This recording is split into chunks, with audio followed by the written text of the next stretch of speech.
j'ai demandé à Jacques Derrida, si vous voulez bien, d'offrir aussi quelques mots, peut-être à Pierre Bourdieu, hein, qui nous a cette absence de Pierre Bourdieu qui nous a tous émus. Et Pierre Bourdieu fait aussi peut-être partie de ce cercle qu'on pourra tout à l'heure sillonner autour de l'hospitalité. Merci. Oui.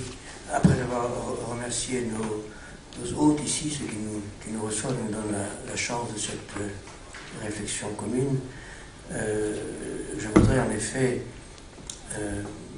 dans un mouvement de cœur d'abord, dire quelques mots pour saluer la mémoire de quelqu'un qui fut un ami, Pierre Bourdieu, et dont la vie, le travail, l'œuvre admirée de tous ont été si brutalement interrompus.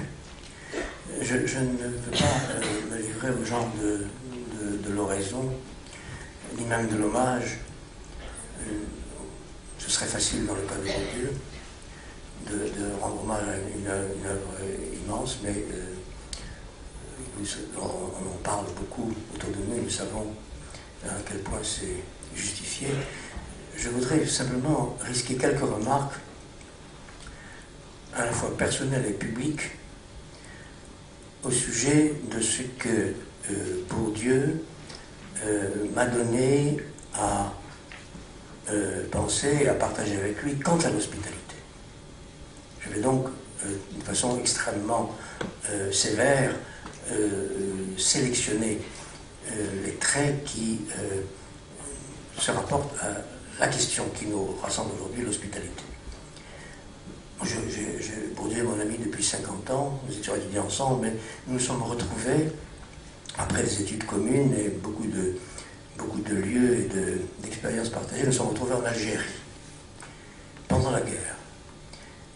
Moi, à ce moment-là, j'enseignais dans une école d'enfants de troupe, j'étais militaire sans uniforme, et Bourdieu avait terminé son service et travaillait déjà en Algérie comme sociologue.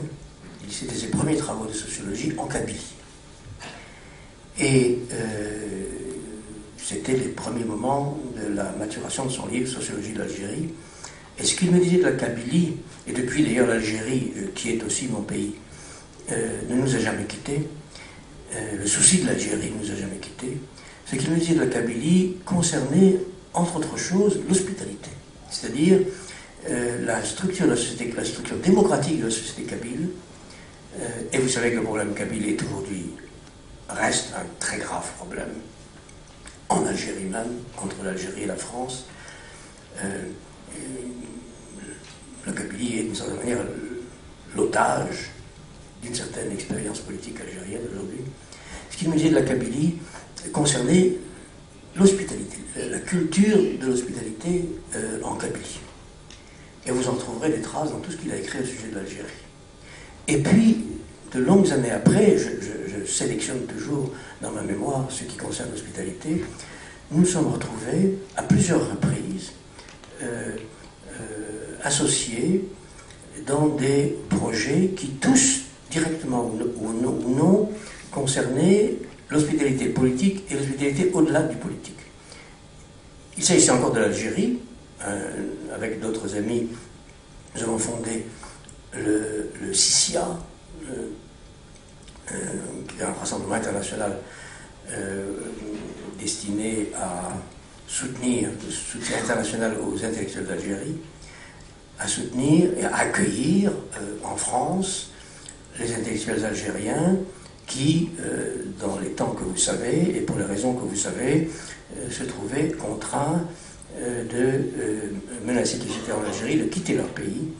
Et nous avons organisé, avec Bourdieu et d'autres naturellement, l'accueil en France, l'accueil à la fois matériel, intellectuel, culturel, d'écrivains, d'intellectuels, d'universitaires algériens. Autour des sans-papiers, expérience analogue, expérience de l'hospitalité, nous avons, je me suis entre guillemets, parce qu'il est un peu fatigué, milité écrit des lettres de protestation au ministre de l'Intérieur de l'époque, Pasqua, pour protester contre les lois qui limitaient l'hospitalité et l'immigration, hein, ou devant le non-respect, pour protester contre le non-respect de la France des lois existantes, dont nous parlerons tout à l'heure, je suppose, dans le débat qui va suivre, des lois de l'hospitalité au sens à la fois législatif, juridique, du droit positif, et puis des lois de l'hospitalité au-delà du juridique, au-delà du politique. En tout cas, nous protestions contre une politique française qui, non seulement ne respectait pas les lois métapolitiques, méta-juridiques de l'hospitalité, mais ne respectait pas souvent les conventions de Genève et les lois existantes de l'hospitalité. Sous le gouvernement dont Pasqua était le ministre de l'Intérieur, mais ça n'a pas cessé à propos de la régularisation des sans-papiers, sous chevènement, etc. Bon, ça c'était un de nos lieux de rencontre et de travail en commun.